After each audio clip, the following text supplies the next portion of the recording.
Tardes para todos. Les damos la bienvenida a este 10º encuentro de prácticas pedagógicas. Estamos iniciando, ya estamos todos listos, les damos la bienvenida. Estamos abriendo este espacio desde la Universidad Francisco de Paula Santander y el Departamento de Pedagogía. Queremos hacer extensiva el saludo a todos los docentes en formación inicial, también a docentes de instituciones y todos nuestros compañeros de la universidad que estén participando en este diálogo y en esta charla. Me permito entonces iniciar. Muy buenas tardes para todos. La Universidad Francisco de Paula Santander y el Departamento de Pedagogía, Andragogía, Comunicación y Multimedios como organizador, en el marco de la política de acreditación institucional de alta calidad, desarrolla espacios de reflexión y actualización pedagógica para los licenciados en formación, docentes en ejercicio y profesionales docentes, teniendo en cuenta las necesidades formativas de las problemáticas y los desafíos que se presentan en los actuales contextos educativos. Desde esta iniciativa nos complace desarrollar el 10º encuentro de prácticas pedagógicas, evento que se celebra cada semestre y que en este caso se adelanta bajo el título Prácticas Pedagógicas y el Aprendizaje Basado en Proyectos. En este mismo sentido, hago extensivo de la bienvenida que envía nuestra decana y directora del departamento, la profesora Erika Alejandra Maldonado Esteves. Y a continuación me permito presentar de manera muy breve al doctor Javier Rodríguez, quien tiene a cargo la conferencia magistral. Sus estudios de pregrado en el campo de la pedagogía los adelantó en las universidades de Jaén y en la Universidad de Salamanca. Luego, estudios de máster y doctorado en investigación e innovación en educación infantil y primaria en la Universidad de Murcia, y actualmente es docente investigador del área de didáctica y organización escolar del Departamento de Pedagogía de la Universidad de Jaén. Como investigador ha publicado más de 40 artículos, asimismo es autor de 3 libros y coautor de otros 22 títulos, más 12 capítulos de libros. Con ustedes el doctor Javier Rodríguez. Muy buenas tardes y bienvenidos.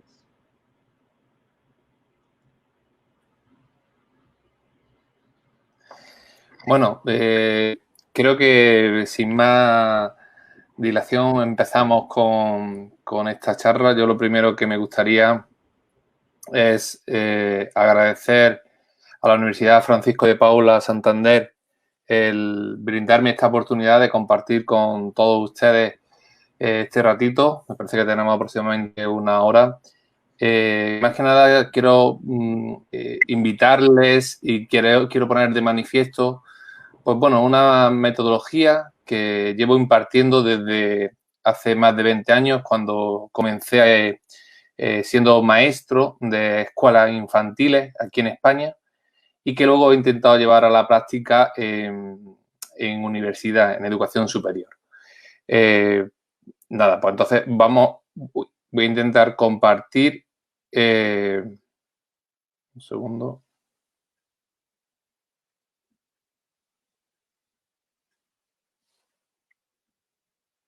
Voy a intentar compartir con todos ustedes un poco mi experiencia. Bueno, decirles que, como bien han dicho en la presentación, el doctor Miguel Ángel García, mi conferencia va a hablar sobre las prácticas pedagógicas y el aprendizaje basado en proyectos. Como pueden ver, ahí tienen mi correo electrónico, jrmoreno@ujaen.es, o mi dirección de Twitter, Javier_Uja, por si consideran necesario establecer algún tipo de pregunta, sugerencia, establecer algún tipo de contacto para cualquier duda, aclaración o trabajo, ¿vale? Bueno, pues sin más, me gustaría comentarles que lo primero, que el aprendizaje basado en proyectos, conocido como ABP, tenemos que tener unas nociones previas antes de llevarlo a cabo, tanto por parte del profesorado, tanto ya sea de formación inicial como en activo actualmente, que creo que son necesarias antes de cualquier metodología. Lo primero, cuando nos enfrentamos a metodologías que son metodologías activas, son metodologías colaborativas, muchas veces tenemos la sensación, el profesorado, que el alumno no se implica o no tiene un rendimiento a su práctica habitual de clase. Por lo tanto, cuando trabajamos ABP, una de las primeras características que tenemos que tener clara es que el alumno tiene que percibir que su éxito tiene que estar vinculado al del resto de compañeros. Es decir, que para que yo triunfe a nivel académico, ¿vale? Que mi proceso de enseñanza o mi aprendizaje sea de calidad, el resto de mis compañeros va a ir vinculado al mío, ¿vale? Con lo cual hay una corresponsabilidad de ese aprendizaje, ¿vale? Asimismo, el ABP, al contrario de lo que podamos pensar, tiene mucho esfuerzo detrás. Se genera mucha documentación que ya explicaré luego más adelante. Con lo cual, no es una manera, un método de dar clase, una metodología nada convencional. Al contrario, una de sus primeras premisas es que se tiene que basar en el esfuerzo, pero tanto del alumnado como nosotros del profesorado. Y se basa, por supuesto, en la responsabilidad individual, porque, como he dicho antes, la responsabilidad individual hace que sea responsabilidad también grupal. Una de mis cosas o de mis frases siempre que digo a mis alumnos, tanto decía en la escuela como en formación inicial, ahora en la universidad, es que cuando hacemos ABP, cuando trabajamos por proyectos, nos tenemos que basar en la negociación. Muchas veces cometemos errores de intentar proyectar nuestros ideales, nuestra manera de pensar y nuestros proyectos a nuestro alumnado. Tiene que ser, hay distintas maneras de que surja un proyecto, un ABP, ¿vale?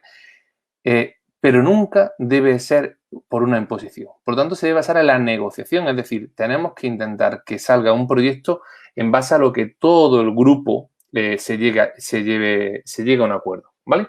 Y, por supuesto, se debe de basar en el debate libre, es decir, que cada uno de nosotros podamos aportar y decir lo que creamos sobre esa temática y justificándola, ¿vale? Después otra cosa que si creemos en la democratización, que yo creo que estamos todos en esa línea, igual que tenemos nuestros sistemas políticos ya democratizados, yo creo y confío en que nuestras escuelas deben ser democráticas al 100%. Entonces, cuando hablo de la democratización, lo que me vengo a referir es que no tenemos que aceptar que nuestros proyectos, nuestra forma de trabajar en nuestras clases sea por mayoría. ¿Por qué? Pues porque cuando hay una mayoría, como muchas veces pasa en política, hay ganadores y hay perdedores.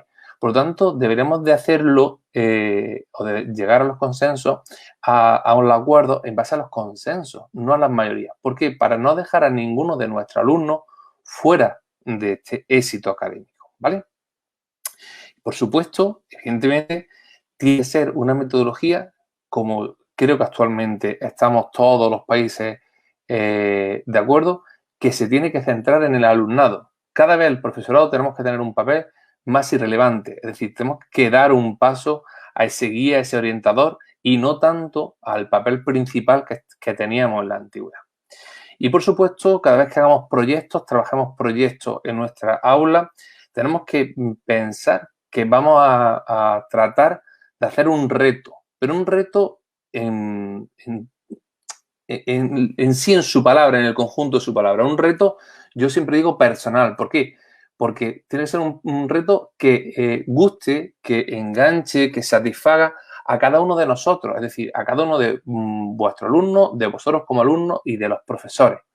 Después tiene que ser social. Evidentemente, en el mundo en el cual estamos actualmente viviendo, con esta gran pandemia que nos ha tocado vivir, cada vez tienen más sentido los proyectos sociales.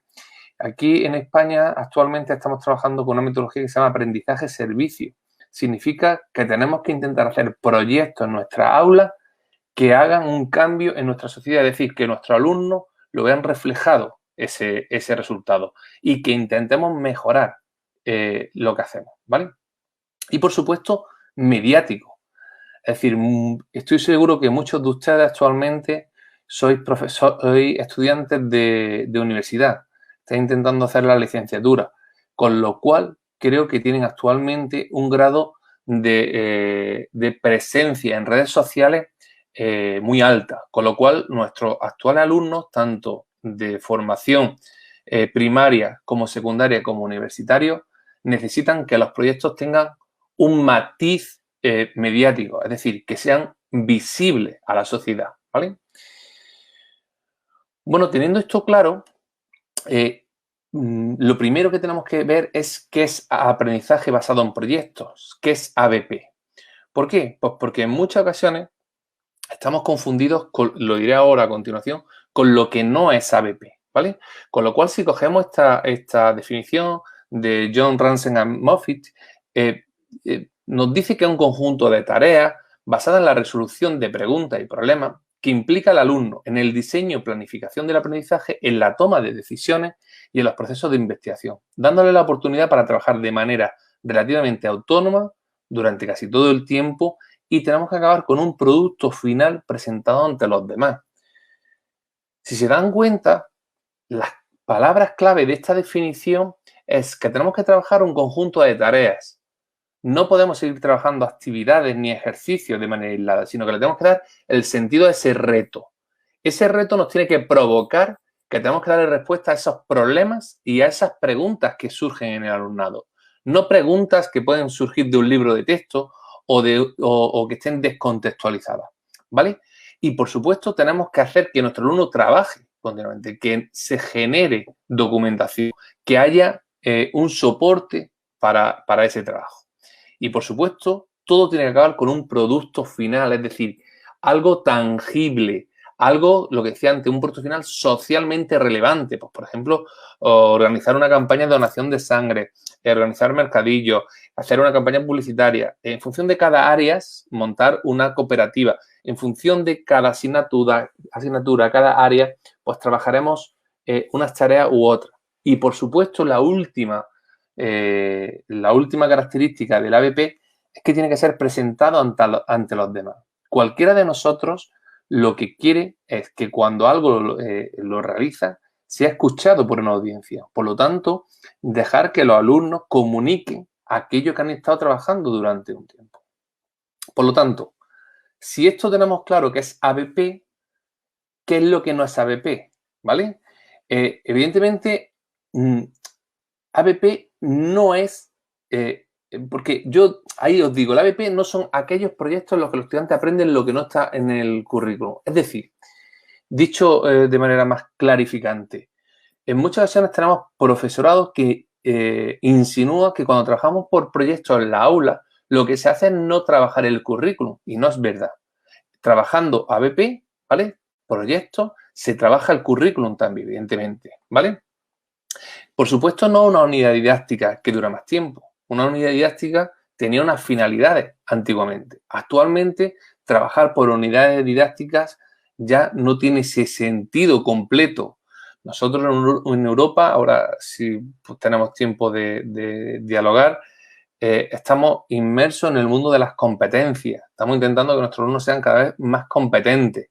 Con lo cual, el trabajo por proyectos lo que nos determina, lo que nos dice, es que tenemos que sacar alumnos cada vez más competentes en las 7 competencias clave que nos marcan. Por supuesto, trabajar por proyectos no es hacer al final de una unidad o de una propuesta pedagógica, no es hacer un trabajo o una tarea, no. Trabajar por proyectos es ir toda mi propuesta encaminada a ese producto final socialmente relevante. No es que yo esté haciendo actividades aisladas y al final hago un trabajo final, ¿vale? Eso no es ABP. Y, por supuesto, el ABP no es hacer un conjunto de actividades y todas que estén a lo largo de un mismo tema, es decir, que estén aglutinadas por temáticas o un conjunto de prácticas. No, tampoco es eso trabajar por proyectos, ¿vale? Trabajar por proyectos es realizar, como hemos dicho antes en la definición, ¿vale? Una tarea o un reto que responda a una pregunta o a un problema que sea socialmente relevante, que acabemos haciendo una tarea y que esté contextualizada, ¿vale? Por lo tanto, para mí, trabajar por proyectos, que es lo que he venido hoy a contaros o a compartir con ustedes, es llevar a cabo una serie de pasos, intentar dar una serie de pasos. Entonces, yo siempre hablo de un autor que se llama Juanjo Vergara, que nos dice que tenemos 6 pasos para trabajar por proyectos. sobre todo para personas que a lo mejor estáis ahora mismo en formación inicial y no había oído hablar de esta metodología o queréis otro punto de vista. Bueno, pues siempre decimos que el primer paso, fijaros el título que tiene, sorpréndete. ¿Por qué? Porque creemos o creo esencial que todos tengamos esa sorpresa, tanto por parte de los docentes como por parte del alumnado. Es decir, yo había épocas que iba al colegio y llevaba una caja, y simplemente una caja y no tenía nada dentro. Esa sorpresa por parte del alumnado ya le generaba esa intriga de qué había, quién nos va a hacer, Javier, etcétera, ¿vale? Entonces, la primera propuesta o el primer paso es cómo nace un proyecto. Y, por supuesto, siempre hay una ocasión. Siempre en una aula se genera una ocasión. En un centro se generan ocasiones. Y, por supuesto, por parte de una sociedad o de la administración también se genera. Pero desde esa ocasión tenemos que tener claro la intención que yo quiero sacar de esa ocasión.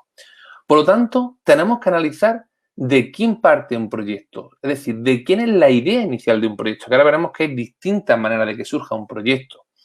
Por supuesto, otra de las preguntas que nos hacemos continuamente es si se puede planificar un proyecto, ¿se puede trabajar en clase sin una programación didáctica o no? ¿Y los resultados? ¿Puedo saber qué resultados voy a obtener? Por lo tanto, ¿cuántas maneras hay de generar proyectos? Pues bueno, pueden surgir, ahí las tenéis, de todas esas maneras. Yo me voy a centrar en algunas de ellas. La primera es, que yo creo que para mí la más interesante, es que nazca del interés del alumnado. Para mí es la que realmente tiene un valor. ¿Por qué? Pues porque si nosotros fomentamos esa expresión que yo suelo decir que se llama ingeniería del deseo, que también nos dice Juanjo, creo que aprender sobre lo que se desea es mucho más enriquecedor que si no se aprende sobre lo que no se desea. Por lo tanto, un proyecto puede nacer del interés del alumnado, ¿vale? Por lo tanto, es uno de los primeros, de las primeras ocasiones en la que puede salir un proyecto. Evidentemente, ahí yo lo relaciono con los resultados de aprendizaje. Es decir, cuando un grupo te plantea ¿por qué no hacemos un proyecto sobre el cambio climático? ¿Por qué no hacemos un proyecto sobre la actual pandemia, la actual situación COVID? Lo primero que tenemos que plantearnos es, en función del nivel en el que nos encontramos educativo, es qué potencial tiene este proyecto. ¿Es susceptible de ser proyectado en mi clase? ¿Vale? Eso es lo que le tenemos que ver, ese potencial con esos resultados. Por supuesto, pues tenemos otro tipo de nacimientos, de proyectos, de ocasiones, como pueden ser un suceso, un acontecimiento, ¿vale? Pues, por ejemplo, ahora mismo en la actualidad estamos inmersos hoy en las noticias en Europa con la elección en Estados Unidos. Pues puede ser un suceso o un acontecimiento que nos dé pie a generar un proyecto o cualquier otro tipo de situaciones actuales, ¿vale?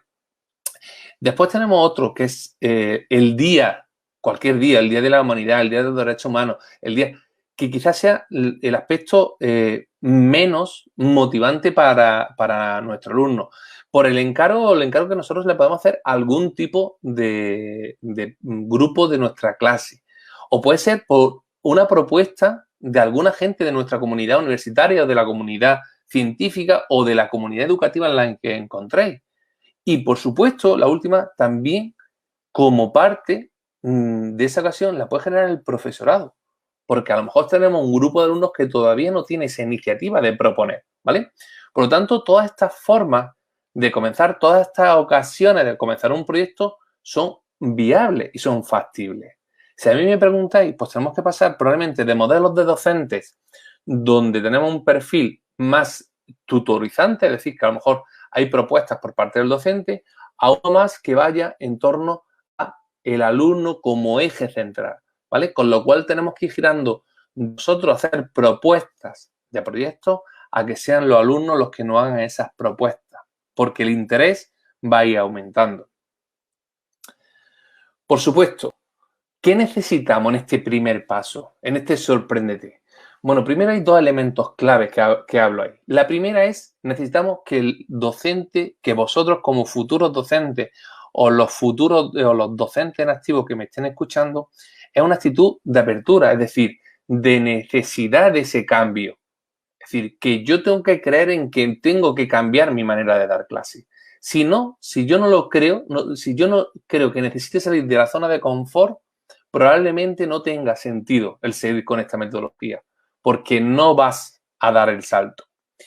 Después, una segunda clave que necesitamos es ver el potencial educativo y cómo lo vamos a llevar a cabo, ¿vale? Yo para realizar este paso, una vez que los alumnos me plantean trabajar por proyecto, hago un análisis DAFO, ¿vale? Entonces, ese análisis DAFO viene muy bien porque lo que vamos a ver es las potencialidades, ¿vale? Y las dificultades que va a tener el proyecto. Yo creo que casi todos ustedes han hecho en alguna ocasión un análisis DAFO, muy sencillito. Pero hay que hacerlo porque si no se hace un análisis DAFO, nos estamos metiendo a trabajar sobre una temática que no sabemos si podemos llegar a realizarla, si qué dificultades tenemos, si va a ser viable, no va a ser viable, etc. Y todo, 6 profesores en formación inicial, 6 futuros docentes, en activo o profesores que hemos pasado, yo he pasado por todas las etapas del sistema educativo, una de nuestras grandes preguntas y miedos es, ¿estaré cumpliendo el temario? Ya os digo que seguro que sí. Y seguramente estás cumpliendo con la norma por encima de lo que actualmente estamos haciendo, ¿vale? Para esto, yo siempre os aconsejo, no conozco el currículum que tenéis actualmente en Colombia. No sé si es muy denso. Nosotros ahora mismo en nuestra región, donde yo vivo, en Andalucía, concretamente la etapa de primaria para los niños, tenemos normativa de casi 1000 folios. Es decir, muchísimos contenidos a trabajar. Contenidos que se suelen repetir de un ciclo a otro, de una etapa a otra. Con lo cual, yo siempre les recomiendo a todos los profesores, tenemos que reflexionar, hacer un trabajo profundo de qué es lo que nos encontramos en nuestra normativa. Y tenemos que saber qué de esos contenidos que voy a trabajar son contenidos vivos y útiles para nuestro alumnado y qué contenidos son contenidos que yo llamo muertos. Es decir, contenidos que no tienen actualmente ya vigencia en nuestro sistema educativo. Con lo cual, esa es una primera reflexión que deberíamos de hacer de nuestro marco normativo. Y para todo esto es lo que acabo de comentaros. Hay que hacer un análisis DAFO. El análisis DAFO, como he comentado anteriormente, consiste en analizar debilidades y fortalezas a nivel interno y a nivel externo amenazas y oportunidades. Fijaros que en la columna de la izquierda tenemos la parte negativa, las debilidades que puedo tener y las amenazas que puedo ocasionar o me pueden venir. Y en la columna de la derecha son las fortalezas que tiene y las oportunidades que genera en mi alumnado. La clave está que cuando hagamos este DAFO, todas las debilidades se pueden convertir en fortalezas y todas las amenazas se pueden convertir en oportunidades. Para lo cual, el segundo paso es decidir hacerlo. Si ya tengo la ocasión, ha salido la ocasión, me ha surgido esa intención, lo segundo ya es hacerlo, ¿vale? ¿Y cómo hago para que sea suyo, del grupo? ¿Cómo se acomete este paso? ¿De qué dispongo? ¿Vale? Por lo tanto, aquí hablo de la famosa expresión la ingeniería del deseo, que solo aprendemos aquello de lo que queremos aprender, ¿vale? Con lo cual es interesantísimo que nosotros sepamos qué es lo que le interesa a mi alumnado, qué es lo que necesitamos enseñar o sobre qué temáticas puede girar mi enseñanza, ¿vale? Debemos conectarlos con nuestras vidas, con sus vidas e intereses. Es decir, no podemos mantener cualquier institución educativa con una puerta cerrada hacia la sociedad, hacia la realidad de la sociedad. Nuestras puertas tienen que estar abiertas. Es decir, tenemos que proyectar los colegios, los institutos, las universidades en la sociedad, ¿vale? Pero todo esto sé que es difícil. Vamos a tener distintos ingredientes como un gran plato que compartimos todos. Es decir, tenemos que hacer proyectos que estén al alcance de todos, que le interese a todos, que tengan relevancia social, que los alumnos sean creadores y no receptores. Es decir, que no sean agentes pasivos, ellos son los que tienen que producir, ¿vale? que utilicen variedad de recursos. No solo utilizamos libros de texto, esto ya no se puede permitir. Tenemos que usar gran variedad de materiales, tanto material tecnológico como recursos manipulativos, recursos sociales, todo lo que tengamos. Tiene que ser basado en la gamificación, en el game, en el juego, ¿vale? Y, por supuesto, tiene que tener un envoltorio, tiene que tener calidad, es decir, tiene que impresionar aquello que estamos haciendo. Bueno, ¿qué actividades puedo yo hacer para crear en mi alumnado toda esta amalgama de pensamiento positiva, trabajo por proyecto? Lo primero es, le tenemos que hacer pensar, que muchas veces nuestros centros educativos, nuestras facultades, nuestras escuelas, no generamos pensamiento en nuestro alumnado, no le damos tiempo para pensar.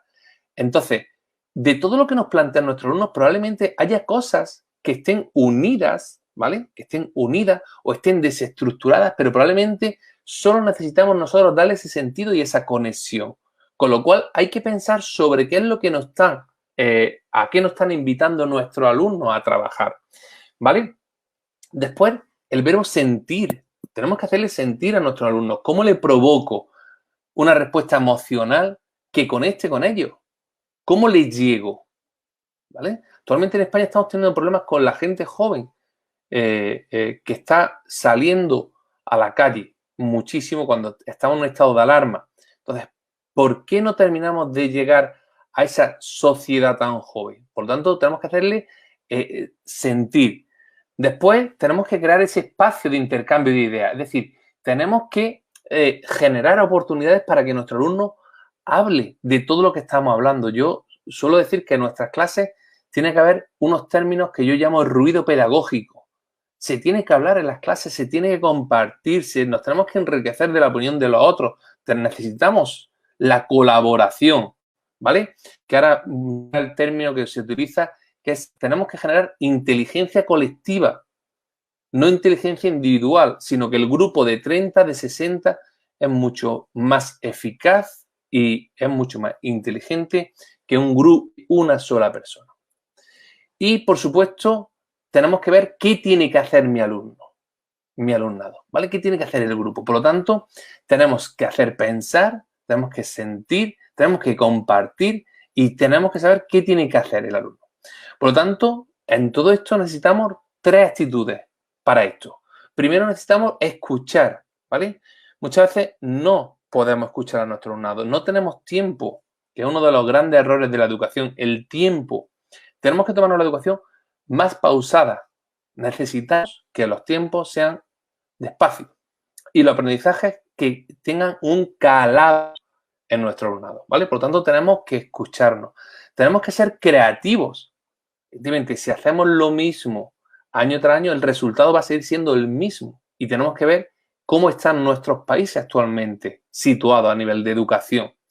Y, por supuesto, actualmente es un verbo que yo trabajo mucho, provocar. Es decir, tenemos que provocar a través de una imagen, a través de un vídeo, a través de el juego, a través de las redes sociales. Necesitamos que nuestro alumnado esté provocado en el buen sentido de la palabra, a nivel pedagógico, ¿vale?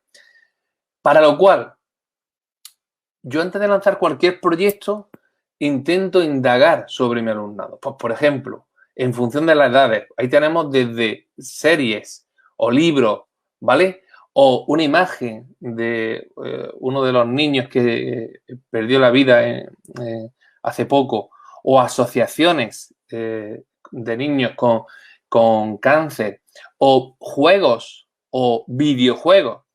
Es decir, tenemos que partir del interés de nuestro alumnado. ¿Con qué? Pues con los recursos que tenemos. Realizando vídeos. Hay que realizar vídeos en nuestras clases, vídeos motivantes, ¿vale? Pero ya digo, cualquiera de estos recursos nos serviría para partir de inicio un proyecto, ¿vale? Por supuesto, en el paso ya tercero que nos encontramos, sería ya el diseño. Es decir, hay que dirigir la mirada hacia algún sitio, ¿vale? ¿Cómo se inicia? ¿Hacia dónde vamos a ir? ¿Qué es eso del pensamiento colectivo, el grupo inteligente? Bueno, Pues en esa flecha o en ese esquema lo dejo claro, tenemos siempre que partir de una situación problema, de un reto, de una aventura, una situación que nuestro alumnado vea que es injusta, que necesitan dar una respuesta, que necesitamos trabajar, que se necesita porque no se sabe. Pues esa va a ser nuestra situación de partida, ¿vale? Después tenemos que estar contextualizadas. No sirve el mismo proyecto para dos colegios distintos, para dos facultades distintas o para dos grupos de alumnos distintos. No sirve, ¿vale? Y después tenemos, por eso tienen que estar contextualizadas. Y todo ello, como he dicho antes, a través de un producto final socialmente relevante. Es decir, tenemos que construir algo, tenemos que presentar algo, tenemos que entregar algo que sea socialmente relevante. Por tanto, cuando nosotros generamos ese proyecto, una de las primeras cosas que yo digo es que siempre tenemos que buscarle un nombre y son los alumnos los que deberían crear ese nombre. ¿Por qué? Pues porque actualmente los alumnos que estáis en formación inicial sabréis que tenéis una creatividad muchísimo mayor que la que puede tener o la que podemos tener nosotros como docentes. Y creo que vosotros sois actualmente comunicólogos, que lo pongo ahí. ¿Por qué? Porque sois expertos actualmente en redes sociales, TikTok, YouTube, Twitter, Facebook, Instagram, etcétera, ¿vale? Con lo cual, creo que uno de los primeros pasos es ese ponerle el nombre. Y en este dirigir la mirada, uno de los esquemas más clásicos de trabajar por proyectos es saber, lo primero es, ¿qué sabe mi alumnado? ¿Qué sabemos sobre el tema? Sí, imaginaros que trabajamos el cambio climático. ¿Qué sabemos sobre cambio climático? Evidentemente, nos tenemos que situar en qué queremos saber. Son las tres grandes preguntas. Y la siguiente es, ¿hacia dónde vamos? Es decir, ¿qué sé? Para no repetir, que es uno de los grandes problemas de la educación, que se repite en muchos contenidos. Es decir, ¿qué sabemos? Nuestros alumnos no son una tabla rasa. Nuestros alumnos vienen ya con una información de casa o de otros cursos y una formación, ¿vale? Con lo cual hay ahí ya un bagaje.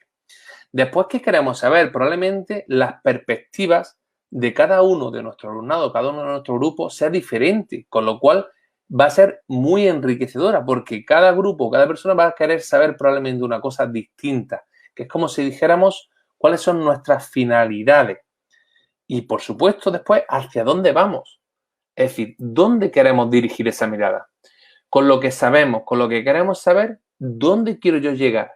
Bueno, pues yo quiero llegar a qué propuesta le puedo plantear a mi ayuntamiento o consejo local sobre el cambio climático o qué medidas podemos hacer nosotros desde casa o cómo podemos ayudar a ahorrar en esa factura a nuestro país, a nuestra comunidad, etcétera, etcétera, ¿vale? Por supuesto, ese que queremos saber siempre tiene una doble vía. ¿Por qué? Pues porque, por un lado, nuestro alumnado querrá saber cosas, evidentemente, y por otra parte, nosotros como docentes nos interesa que nuestro alumnado sepa otras cosas. Y las dos son compatibles. Tanto lo que quiere saber el alumno, porque probablemente quiera saber cosas que a lo mejor nosotros pensamos que no son relevantes, o que ya saben y no saben, o que se van a en otro curso y por eso no las doy, y a lo mejor el alumno tiene la inquietud en el momento, con lo cual es respetable de que se le tendrá que explicar o trabajar. Y después, lo que nosotros como docentes creemos que necesita nuestro alumnado, ¿vale? Por lo tanto, si yo tengo esto claro, lo que me interesa es generar un grupo inteligente en mi clase, ¿vale? Por lo tanto, ¿qué tengo que generar? Interacción, ¿vale? Interacción. Un grupo inteligente está formado por el grupo que es capaz de relacionarse entre ellos, de comunicarse, de aprender de los errores de los demás, de no penalizar esos errores, de que se levanta y sabe redefinir esa mirada del proyecto. Por lo tanto, lo primero que nos tenemos que plantear en este paso es que necesito la interacción en mi alumno, es decir, que se generen vías de comunicación, para lo cual tenemos muchísimos recursos, ya sean recursos TIC, que sobre todo son aquí los fundamentales, como pueden ser grupos de Meet, de plataformas, como puede ser app como Trello. Es decir, hay una infinidad de web que nos pueden servir para generar esta interacción con mi alumnado y formar al final grupo inteligente, ¿vale? Después esta interacción se tiene que convertir en motivación, ¿vale? Porque cuando nosotros interaccionamos y generamos un grupo inteligente es aquel que piensan todos sus miembros y no solo uno, ¿vale? Al final lo que hacemos es tener un pensamiento colectivo. Esa es la riqueza del ABP, que estamos pensando un colectivo, tenemos un pensamiento colectivo, ¿vale? Y todo esto lo que nos va a hacer es generar continuamente ideas en nuestra aula, es decir, que haya nuevos retos, que haya nuevas preguntas generadoras de nuevo conocimiento.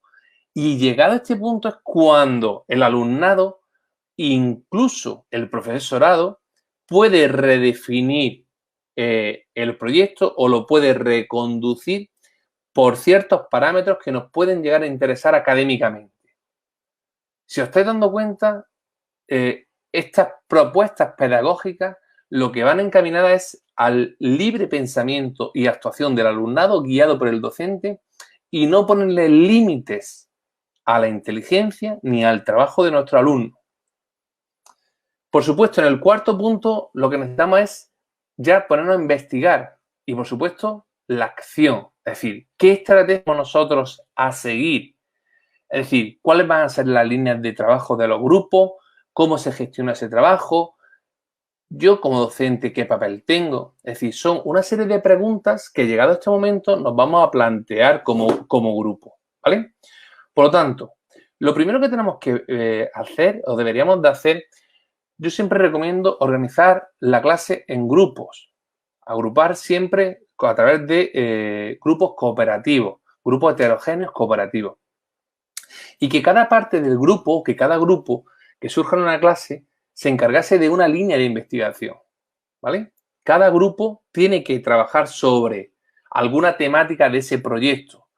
Para mí, no tienen sentido los proyectos actualmente que todos los grupos de una misma aula están trabajando sobre lo mismo. Es igual que si un banco, todos sus empleados de banca estuvieran trabajando sobre los mismos productos. No tiene sentido. Cada persona está especializada en algo. Pues nosotros vamos a intentar que cada grupo tenga una línea de investigación. Y esa línea de investigación se tiene que basar en unos nichos didácticos que se llaman. Un nicho didáctico es una apertura o un filón de aprendizaje. Es decir, de donde van a salir esas líneas de investigación, ¿vale? Para poder darle respuesta a esas líneas, yo me tengo que plantear la estrategia. Evidentemente no es lo mismo una línea de investigación que va a trabajar sobre el análisis de la realidad de un país, por ejemplo, a nivel administrativo, porque tendrá de estrategia el análisis documental. Que otro grupo que se dedique, por ejemplo, al análisis de los problemas derivados de ese sistema educativo, con lo cual lo que va a analizar son situaciones finales de ese país. Por lo tanto, la estrategia de cada uno de esos grupos variará en función de su línea de investigación, ¿vale?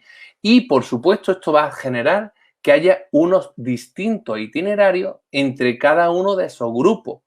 ¿Por qué? Pues porque los itinerarios pueden ser desde un aspecto más científico, un aspecto más crítico, de pensamiento crítico, otro será de compromiso social. Es decir, necesitamos establecer qué líneas de investigación voy a tener en cada uno de los grupos, cómo cada uno de los grupos va a ir trabajando, ¿vale? Y, por supuesto, cuál va a ser su itinerario en esa estrategia a seguir. Por lo tanto, para poder llevar a cabo esto necesitamos operatividad, es decir, ¿cómo lo vamos a llevar a cabo? Pues lo primero es, yo en esta presentación os quiero lanzar preguntas para haceros reflexionar, como docente en activo, como futuros docentes. Lo primero que yo le planteo a mi alumnado siempre que trabajamos un proyecto es qué vamos a necesitar cada uno de esos grupos que tiene esa línea de investigación con esa estrategia y con ese itinerario, es qué vais a necesitar. ¿Por qué? Pues porque esto ya se analiza en el DAFO del primer paso y los alumnos ya saben, oye, pues si yo tenía una dificultad o yo tenía una amenaza que la quiero convertir en fortaleza, es porque probablemente uno de los primeros problemas es que no tenga suficiente material. Bueno, pues entonces yo he tenido que ya darle esa solución. Por lo tanto, ¿qué material voy a necesitar? Pues a lo mejor voy a necesitar documentación, voy a necesitar acceso a base de datos, voy a necesitar experiencias de otros centros, que lo primero es ese análisis, ¿vale? Después, ¿quién va a hacer cada uno de estas fases? ¿De qué se va a encargar cada miembro del grupo? Y si va a necesitar apoyo, evidentemente. Entonces, esto hay que controlarlo a través de unas hojas de registro de trabajo de grupo, que al final lo entregarán en los portfolios, en el portfolio de grupo. ¿Qué vamos a necesitar? Pues vamos a necesitar que el grupo establezca cuáles van a ser sus actividades como grupo. Pero también que cada uno del grupo, acordaros del principio de mi exposición, que decíamos, necesitamos basarnos, cuando trabajamos en ABP, en el esfuerzo individual. Por lo tanto, tenemos que registrar cuáles van a ser cada una de esas acciones que me hace el alumno. Pero también, cuál va a ser la intervención mía como docente. Y si el grupo va a necesitar de alguna ayuda externa. ¿Vale? Después, los tiempos, fundamental. Da mucha pena que empecemos un proyecto y que no nos dé tiempo a acabarlo, que nos quedemos a medias, que no tengamos los resultados esperados. Por lo tanto, hay que planificarlos bien. Menos en educación muchas veces es más. Quizás necesitamos trabajar solamente un proyecto por cuatrimestre si estáis en universidad o un proyecto por trimestre si lo organizáis por trimestre en escuelas inferiores. Es decir, pero ¿qué tiempo? Que haya una planificación correcta de ese tiempo, ¿vale? Por supuesto, ¿qué resultados necesitamos o vamos a esperar? ¿Vale? Es decir, de todo esto vamos a elaborar un mural donde se va a plasmar todo. De todo esto, ¿qué vamos a entregar? Un conjunto de entrevistas, ¿qué se va a entregar? Un dossier informativo. ¿Qué es lo que esperamos? ¿Qué resultados vamos a tener de este proyecto? ¿Vale? Y por supuesto, ¿qué es lo que piensa? Esta línea de trabajo es para un grupo. ¿Qué es lo que piensa el resto de los grupos? Es decir, como cuando estamos trabajando en otros contextos, como he puesto anteriormente el ejemplo de la banca, si un equipo trabaja en préstamos, otro equipo pertenece a póliza, otro equipo pertenece a decesos, es decir, la parte comercial, pues me imagino que habrá proyecciones de los proyectos de cada uno de esos equipos de trabajo para que le aporten ideas, sugerencias.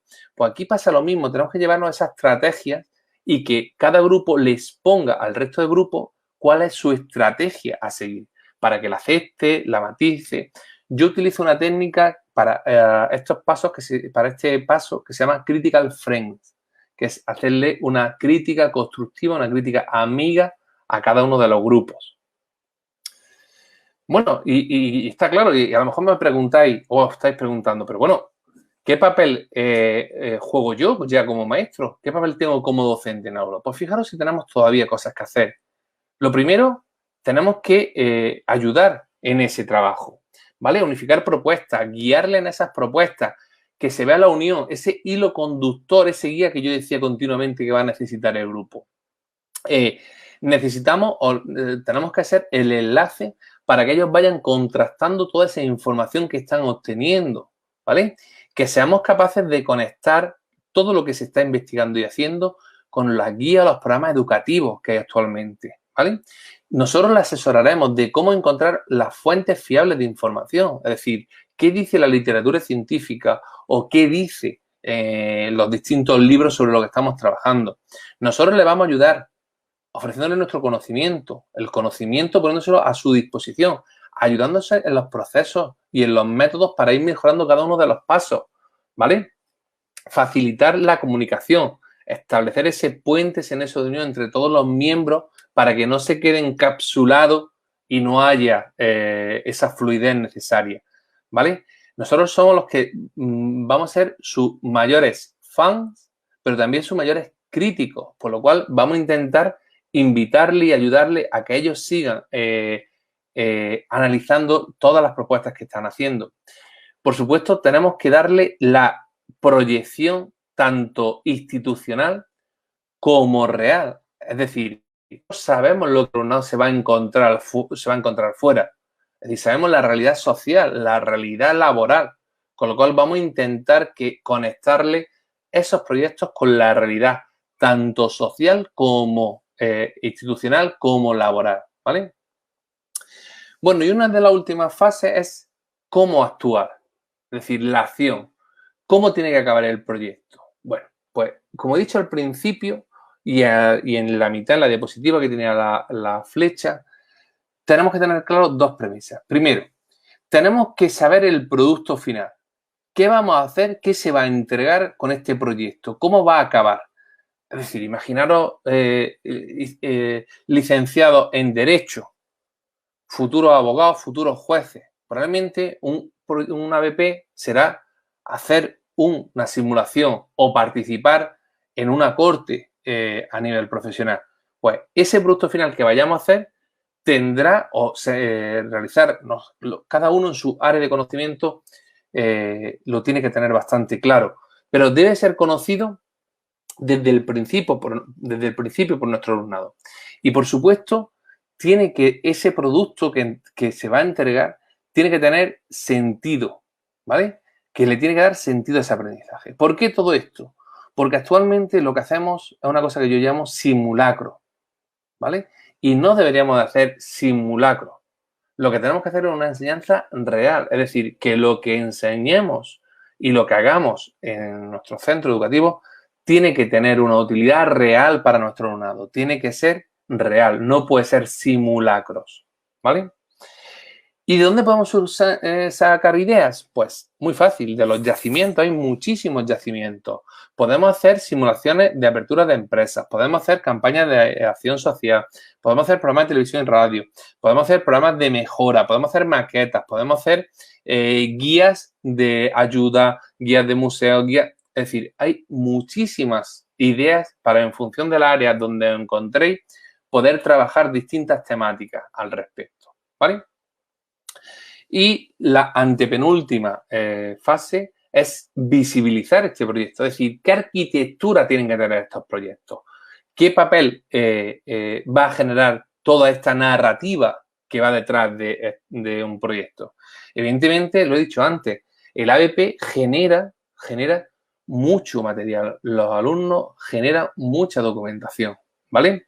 Por lo tanto, tenemos que ser visibles. Es justo que nuestros alumnos compartan esa información, para lo cual necesitamos Internet, necesitamos Twitter, necesitamos Facebook, necesitamos Instagram, necesitamos TikTok, necesitamos YouTube para comunicar lo que nuestros alumnos saben, que lo comuniquen. Después necesitamos también nuestro centro educativo, necesitamos sus pasillos, necesitamos su página web, necesitamos todo aquello, necesitamos incluso instituciones que nos den voz para que se conozca lo que estamos haciendo. Y, por supuesto, Internet, etcétera, etcétera, ¿vale? Y después necesitamos que también esto tenga impacto en el contexto, ¿vale? Es decir, si yo genero un material, sería lo lógico que el contexto inmediato, o sea, la sociedad, pueda disponer de ese material. Es decir, si yo he utilizado una maqueta donde se representan los principales edificios a nivel arquitectónico que tiene la ciudad, pues a lo mejor esas maquetas deberían estar a disposición de un museo nacional o de un museo local. Si yo realizo un dossier de un protocolo de actuación ante algún tipo de situación, pues a lo mejor sería interesante ofrecerlo a alguna institución sanitaria. Es decir, que se le dé esa utilidad que antes hablaba yo de buscar la realidad al centro, ¿vale? Por lo tanto, todo esto al final lo que nos va a generar es una narrativa de ese proyecto. Es decir, tenemos que ir organizando cómo va a surgir todo el proyecto. Porque al final tenemos que, cada vez que se hace un proyecto, debería de acompañar como si dijéramos de una memoria con todas las fases. Es decir, cómo ha surgido ese proyecto, ¿vale? ¿Qué actividades hemos llevado a cabo? ¿Qué tareas hemos llevado a cabo? ¿Qué sabíamos? ¿Qué queremos saber? ¿Hacia dónde hemos mirado y dónde hemos llegado? ¿Qué líneas de trabajo hemos seguido? qué instrumentos hemos utilizado, cómo lo hemos llevado a cabo. Es decir, que como en cualquier trabajo que le encargamos a cualquier profesional y nos explica todo lo que han hecho en nuestra casa, imaginaros en nuestros coches, pues nosotros sería lo mismo, es argumentar a nivel narrativo cómo ha sido el proyecto. Y por último, evidentemente, llega la parte que quizás más trabajo le cuesta a nuestros docentes o más dificultades podemos llegar a tener en un momento dado. ¿Cómo evalúo un proyecto? Muy sencillo. Yo siempre digo que tenemos que encontrarnos en tres profesiones, como son, ¿somos jueces que sentenciamos a nuestro alumnado? No, tienes un 5, tienes un 4, tienes un 10 y ya está. ¿Somos magos? En el sentido, no sé cómo evaluarte, sé que ha trabajado bien, o no tengo un registro, o no sé realmente la nota que se merece este alumno, y hago magia. ¿O somos jardineros? Que vamos cortando la mala hierba, que vamos podándolo, que vamos regándolo, que vamos cuidándolo, que vamos guiándolo para que al final nuestro alumno tenga éxito. Porque cuando hablamos de evaluación, lo que tenemos que tener claro es que si evaluamos o calificamos. Calificar solamente es poner una nota numérica, pero no hacemos ningún tipo de evaluación formativa. Es decir, que detrás de todo ese proceso de acompañamiento, actuemos como esos jardineros y esas jardineras ayudando a nuestro alumno a que crezca en la metáfora de nuestro aprendizaje, ¿vale? Por lo tanto, ¿cuál es la secuencia a seguir que tenemos? Que tenemos que llevar a la práctica. Primero, ¿sobre qué proyectos vamos a trabajar? ¿Vale? Es decir, primero voy a decidir cuáles son las tareas que quiero meter. Voy a decidir en el segundo paso el producto final. Pero antes tengo que ver, ¿estoy seguro de que tiene una conexión directa con el currículum? ¿Estoy seguro que estoy trabajando los contenidos que me marca la norma? ¿Estoy seguro que mis alumnos van a aprender más y mejor de esta forma? Pues por lo tanto, esos primeros pasos seguramente sean favorables. Entonces, el no saber eso desde primera hora te va a generar inquietud, nervios, pero al alumnado también le va a dar una inseguridad si no sabe a lo que va a llegar, ¿vale? Después tenemos que pensar cómo lo vamos a difundir, cómo se va a presentar. Por lo tanto, tenemos que intentar que en función de las temáticas de nuestros proyectos, busquemos una audiencia real acorde a esos proyectos. Pues evidentemente, si estoy en un área de conocimiento, tendré una audiencia, si estoy en otra área de conocimiento, tendré otra audiencia. Pero, por supuesto, está bien que sean nuestros propios alumnos, nuestros propios compañeros los que sean la audiencia, pero yo creo que todos necesitamos que esa audiencia quizás sea más real a lo que nuestro alumno espera, ¿vale? Una cuarta fase es que pensemos cómo lo vamos a evaluar. Lo vamos a evaluar a través de un examen, que ya os adelanto que para mí es la peor manera de evaluar lo que un alumno sabe.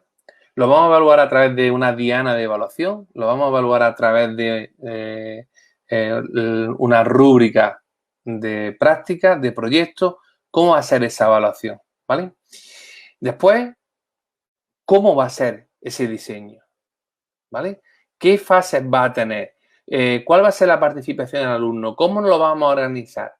¿Vale? Y por último, una sexta fase es cómo se va a implementar por grupo. Es decir, qué tareas vamos a hacer los grupos, qué tareas van a hacer cada uno de sus miembros individualmente, qué plazos vamos a tener, cuál va a ser la temporalización, cuáles son las distintas fases para llegar a ese nivel de partida, de llegada. Es decir, que todo lo tenemos que tener en esta secuencia, lo tenemos que tener medianamente organizado. Por lo tanto, si os dais cuenta, una de las primeras preguntas que yo me hacía era ¿necesitamos planificar los proyectos?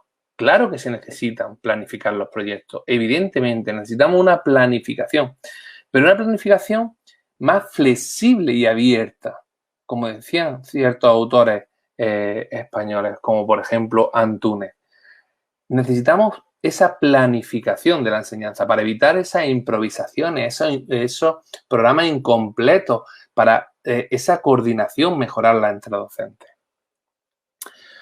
Bueno, por lo tanto, no hay que agobiarse. Una de las reflexiones que quiero que os llevéis, una de las aportaciones, es la evolución que vais a tener, tanto vuestros alumnos como vosotros, cuando seáis docentes o si estáis siendo ahora mismo docentes. Cuando se trabaja por una metodología activa, probablemente el docente es el que elige ese producto final y el que va marcando los tiempos. Eso la primera vez. Y probablemente esa primera vez todo nuestro alumnado va a trabajar sobre lo que nosotros como docentes le aportemos, ¿vale? Y la evaluación casi siempre será del docente al alumno. Por eso es heteroevaluación y será probablemente a través de un examen.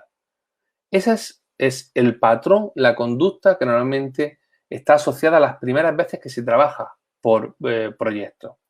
Cuando ya tenemos una segunda fase de aprendizaje, normalmente empezamos a jugar entre o mezclar tanto la primera vez que lo llevamos a cabo como cierta liberación de esa salida de confort o de inseguridad. Y aquí ya empezamos que cuando ya estamos en esta fase de aprender, ya el docente ayuda a elegir el tema, pero no lo propone, sino que le da ciertas pistas, lo encamina, es decir, hay una ayuda. En cuanto al alumnado, bueno, pues ya va siendo más solvente a la hora de trabajar, ya va interactuando quizás él de una manera un poquito más autónoma, ya solo necesita quizás ciertos matices en algunas búsquedas, ciertas orientaciones, ¿vale? Y en cuanto a la evaluación, ya empezamos a trabajar más el tema de la coevaluación a través de rúbricas, a través de plantillas, a través de dianas de evaluación, pero en definitiva lo que estamos haciendo ya es confiar en el alumnado. Cuando ya introducimos la coevaluación, estamos introduciendo la confianza entre pares, es decir, entre iguales. Y cuando ya tenemos un nivel de experto, ya estamos afianzados, el docente ya sabe nada más proponer un proyecto, ya sea de alguna de las primeras 6 formas, ya sabe relacionar automáticamente si tiene sentido ese proyecto con el currículum. Incluso es capaz de hacer un análisis DAFO a nivel mental, es decir, muy rápidamente saber analizar esas amenazas o debilidades que tiene cualquier proyecto de partida. El alumnado ya empieza a ser más autónomo, ¿vale? Ya sabe críticamente cómo trabajar o cómo están trabajando sus compañeros o ellos mismos, es decir, sabe lo que le pueden llegar a faltar, que necesitan, por dónde van, ¿vale? Y aquí ya entramos con otra técnica de evaluación. Ya además de trabajar la coevaluación, estamos trabajando en la autoevaluación propia del alumnado, es decir, son capaces de evaluarse a ellos mismos y también son capaces de incluir evaluaciones externas, es decir, de sus propios compañeros de otro grupo o de agentes externos que pueden venir a ayudarnos en algún momento, sean capaces de aceptar esa evaluación de su trabajo, ¿vale? Con lo cual, esa es una de las claves de cómo vamos a ir avanzando. Pero evidentemente, y con esto voy acabando, nos vamos a encontrar con dificultades. Evidentemente he dicho que el ABP tiene mucha carga de trabajo y no todo es positivo. Quiero que lo sepáis de antemano. Es decir, ¿qué dificultades nos vamos a encontrar en cuanto al alumnado? Pues que al alumnado en ocasiones le cuesta generar preguntas poderosas. Normalmente hace preguntas breves, cortas, con respuesta inmediata, incluso que se puede resolver con un monosílabo. ¿Por qué? Porque no están acostumbrados a generar preguntas poderosas, ¿vale? El tiempo. Evidentemente, yo en clase siempre recomiendo trabajar con tiempos, con relojes. Relojes, perdón, proyectados sobre las pantallas para que el alumno sepa el tiempo de trabajo que tiene. Incluso cuando están en casa trabajando por grupos también, tienen un tiempo delimitado, ¿vale?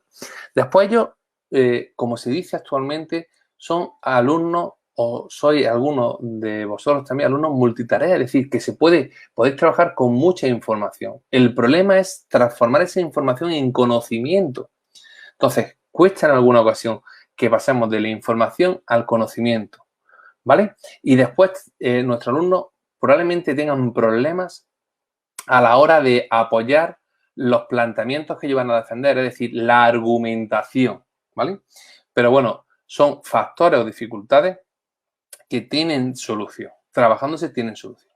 Para nosotros como futuros profesores o profesores en activo que me estáis escuchando, evidentemente tiene mucho trabajo, de carga de trabajo, mucha corrección, mucho seguimiento, muchas propuestas, mucha orientación, mucho análisis de documentación, ¿vale? Evidentemente es dificultoso para evaluar. Al generar tanta documentación, todo no puede ser evaluado. Por lo tanto, tienes que dejar cosas sin evaluar, pero vas a evaluar el proyecto en sí, en la nivel general. Sobre todo, quizá hay que centrarse quizás en algunos aspectos de la evaluación del alumno en concreto. Vamos a tener muchísimas entregas en esa documentación, ¿vale? Entonces, hay que ir segmentándola a lo largo del tiempo. Nos va a faltar tiempo. ¿Por qué? Por eso desde primera hora he dicho que es necesario alargar los tiempos y no tener prisa para trabajar. Y otra dificultad que para mí no lo es el manejo de las clases. Es decir, nos da miedo que en las clases haya ese ruido pedagógico. Que no nos dé miedo. Os invito a que lancéis, que los alumnos compartan experiencias, estén trabajando, estén compartiendo. Porque eso, aunque parezca que no tenemos el control, lo que se está generando es un debate pedagógico ahí, ¿vale? Con lo cual, esas son las principales dificultades que nos vamos a encontrar. Y ya solo me queda daros las gracias. Creo que he entrado en tiempo, en la hora que me habían concedido, compartir con todos ustedes. Daros las gracias por escucharme, por estar ahí atentos y nada, estoy a vuestra disposición si hay alguna pregunta.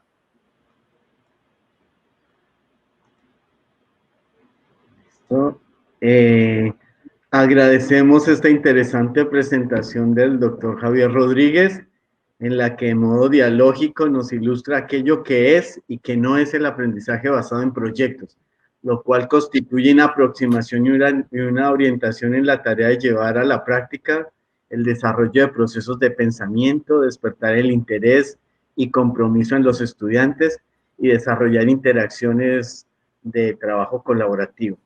En este sentido, consideramos muy pertinente esta reflexión, puesto que una de las preguntas críticas que le plantean grandes desafíos al docente de hoy es resolver cómo llevar a cabo estos procesos de enseñanza, pues para que los jóvenes construyan conocimientos, se desarrollen aprendizajes interesantes. Agradecemos también a la numerosa asistencia y la participación. Y asimismo los invitamos para ingresar al link de la evaluación del evento. Ahora pasamos al espacio destinado para la realización de preguntas. Aquí tenemos alguna. ¿Cómo se vio afectado el uso del ABP en la virtualidad? Bueno, pues evidentemente como en cualquier otra situación que no tenemos controlada, porque la virtualidad en nuestra facultad no la tenemos prevista, somos una facultad presencial, no hemos tenido que adaptar.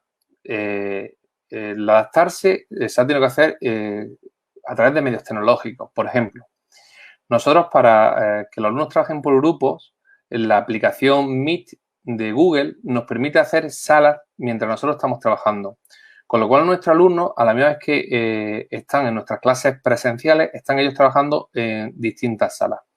A su vez, hemos sustituido o he sustituido todo lo que era esa presencialidad por distintas apps que me han ayudado o le han ayudado a ellos para hacer esto. He comentado antes algunas, como por ejemplo han sido Trello, han sido... bueno, hay infinidad. Luego, si queréis, os puedo compartir algunas si me preguntáis por email. Es decir, hemos tenido que pasar de la presencialidad más en papel a la presencialidad más en virtualidad. En principio, lo que era un reto, me dice, teniendo en cuenta la pereza mental y emocional de los estudiantes, dadas las condiciones actuales. Bueno, no del todo, no del todo. Nosotros en España hemos vivido una fase, me imagino que Colombia también, en marzo, que quizás fue de parálisis mental, más que de pereza mental, yo diría de parálisis mental, porque nadie se esperaba esto, nos estaba afectando a la familia, a la economía, y parece, y estoy convencido, yo ahora mismo doy clases en segundo de magisterio y en cuarto de magisterio, y parece que nuestros estudiantes han resurgido. Entonces, actualmente, en lo que llevo de septiembre, nosotros estamos trabajando en proyectos de creación de instituciones educativas plurales y diversas, sin ningún tipo de aporte institucional, donde el alumno pueda desarrollar todas sus capacidades. Y os puedo asegurar, os puedo compartir que las experiencias están siendo muchísimo más enriquecedoras que actualmente, que lo que había anteriormente. Para ello, ya me han venido algunas de las aplicaciones. Estamos utilizando, por ejemplo, para la creación de vídeos de puzzle, trabajo de documentación paralelo. Es decir, hay una serie de recursos que creo que actualmente están motivando muchísimo a nuestros alumnos. Evidentemente, el factor nuestro como docentes se ha triplicado o cuatriplicado.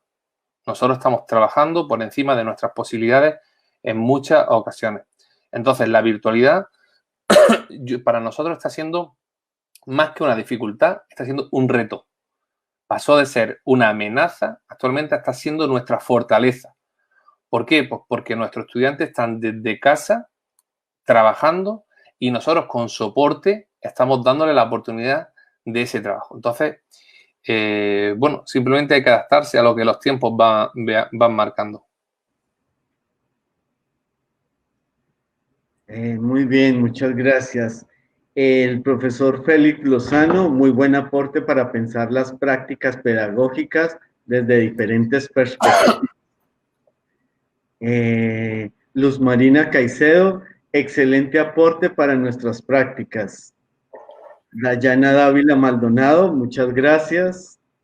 Nada. Excelentes aportes. Javier Laguado. Joan Barrios, muchas gracias, excelente. Luz Torres, muchas gracias. Daisy Páez, muchas gracias.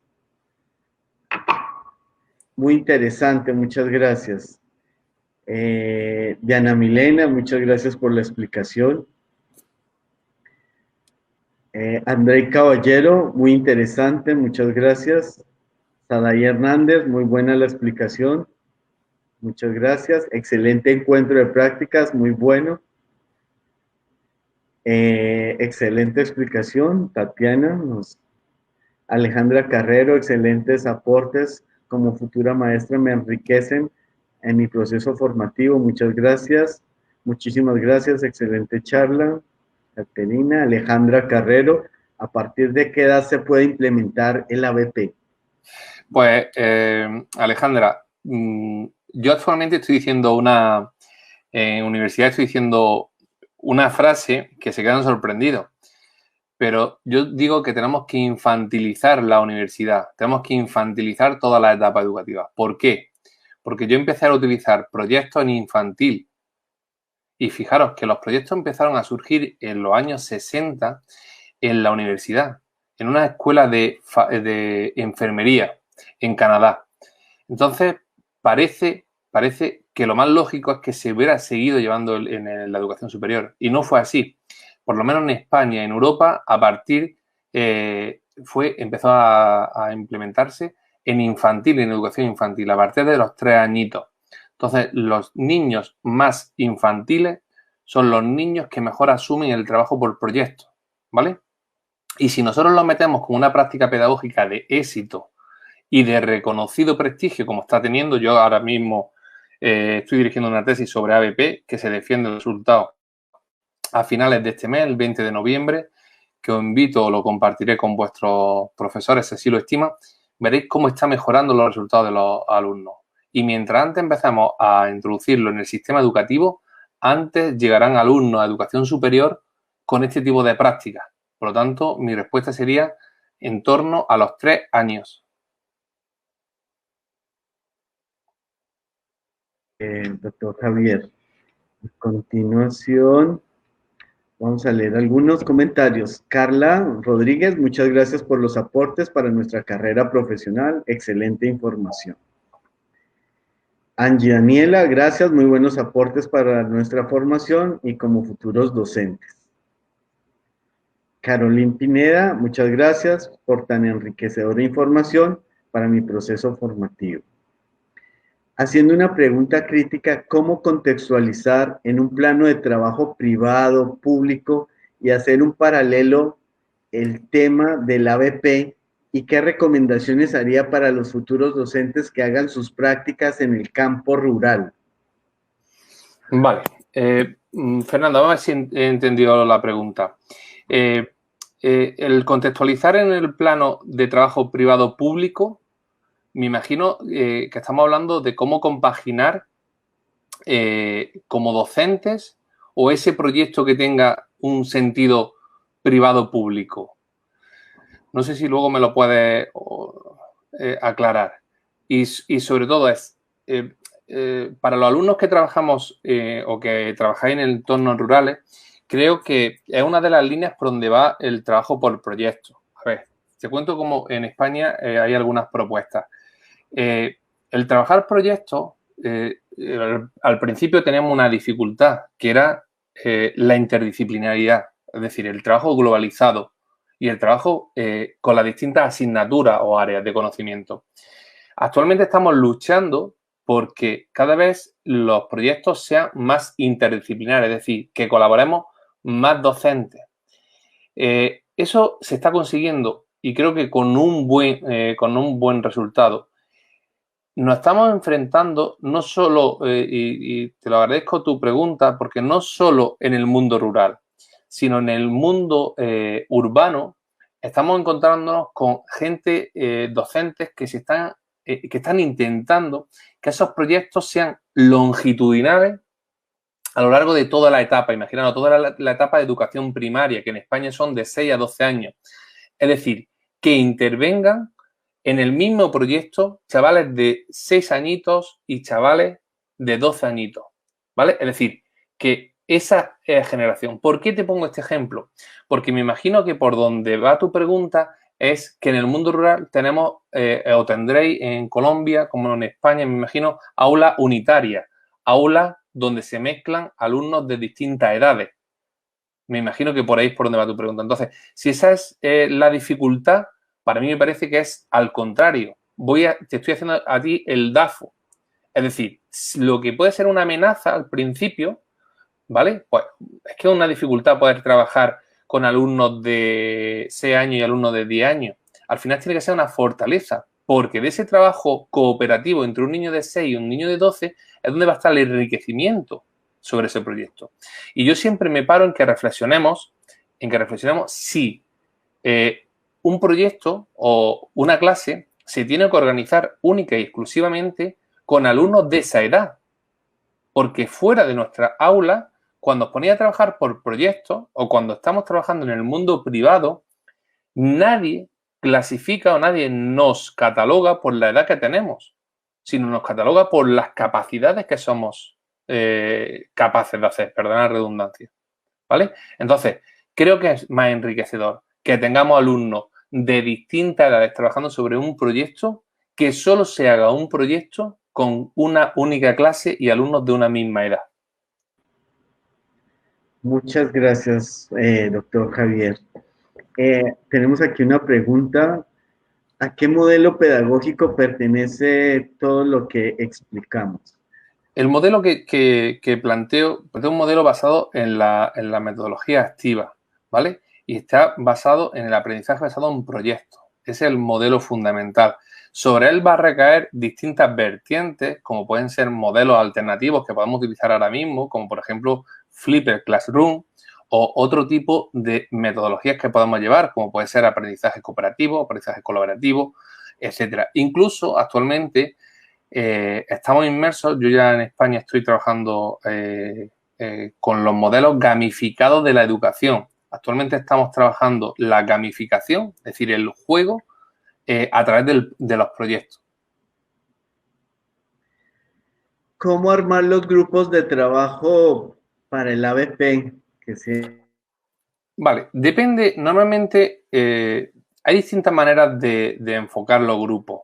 Yo fundamentalmente los grupos me gusta que sean heterogéneos. Esa es la gran premisa que tengo en los grupos, es decir, que no sean grupos homogéneos. Y después va a depender de las edades que tengamos de nuestro alumnado. Evidentemente, en la educación superior en la que yo me encuentro, la premisa es que quiero grupos que tengan afinidad en algún aspecto. Por ejemplo, que sean compañeros de piso, que compartan ciertas inquietudes, que hayan trabajado ya de alguna manera en otro trabajo.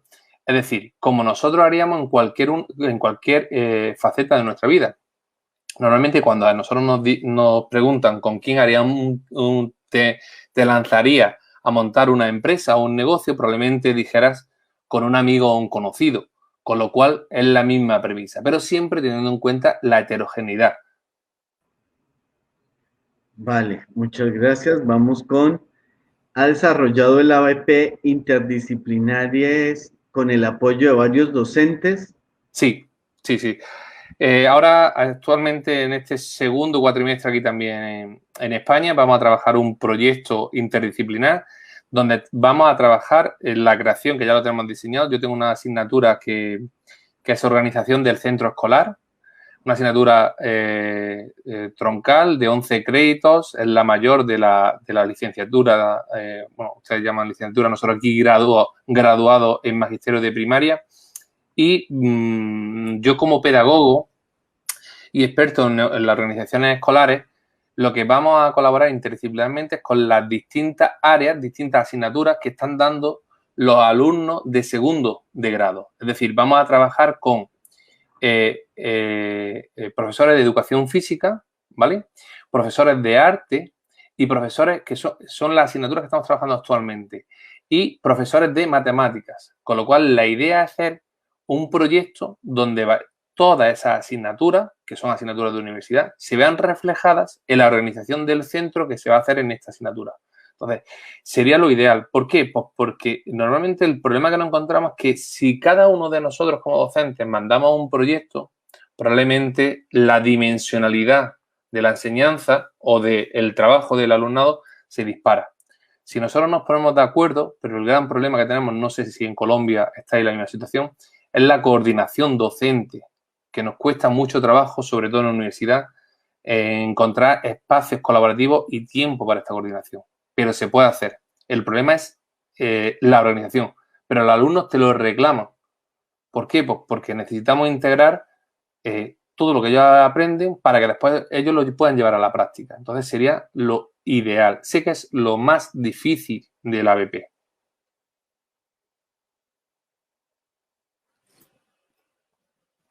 Leemos algunos comentarios. Muy buen tema en relación al cambio que debemos implementar en nuestras aulas de clase ahora en la virtualidad. Muy buena la temática, nos favorece nuestro aprendizaje para el futuro aplicarlo. Muchas gracias, gran aprendizaje. Ángeles Ramírez. Lenis Trujillo, muchas gracias. Excelente información, muy bien explicada. Raúl Fonseca Palacios, muchas gracias, excelente encuentro. Les recordamos también ingresar el link de la evaluación de nuestros eventos. Muchas gracias. Yasmín Crosser, muy interesante, excelente encuentro, nuevos aportes para mi formación. Mayra Alejandra Arevalo, gracias por estos aportes muy interesantes para actualizar el proceso de formación de docentes. Diego Hernández, interesante temática para empezar a incorporar en la práctica educativa y reflexionar sobre las bondades que ofrece esta metodología del ABP. Muchas gracias. Muchas gracias, profesor Javier Rodríguez. Para nosotros es un placer. Camilo Andrés, muy buena temática y de gran ayuda para los futuros docentes. En nuestra universidad siempre encontrará las puertas abiertas. Nos gustaría implementar esta metodología y consultarlo. Seguramente lo molestaremos más adelante. Muchas gracias. Pues totalmente abierto. Igualmente ofrezco la Universidad de Jaén a todos ustedes. estaré encantado de responder cualquier duda a través de Twitter o de mi email, y ojalá que pudiéramos compartir presencialmente estos encuentros en un futuro allí en Colombia, que tengo grandes amigos, y poder llevar un espacio de reflexión sobre la práctica en persona, que es quizás lo que ahora mismo echamos más en falta, sobre todo los educadores, ese contacto. Y abrazos virtuales desde España.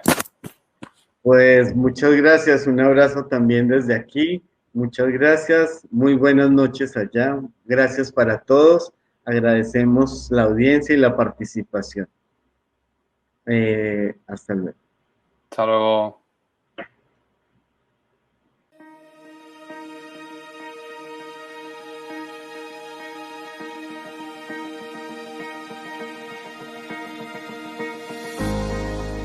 La Universidad Francisco de Paula Santander cuenta en su Facultad de Educación, Artes y Humanidades con la licenciatura en Matemáticas.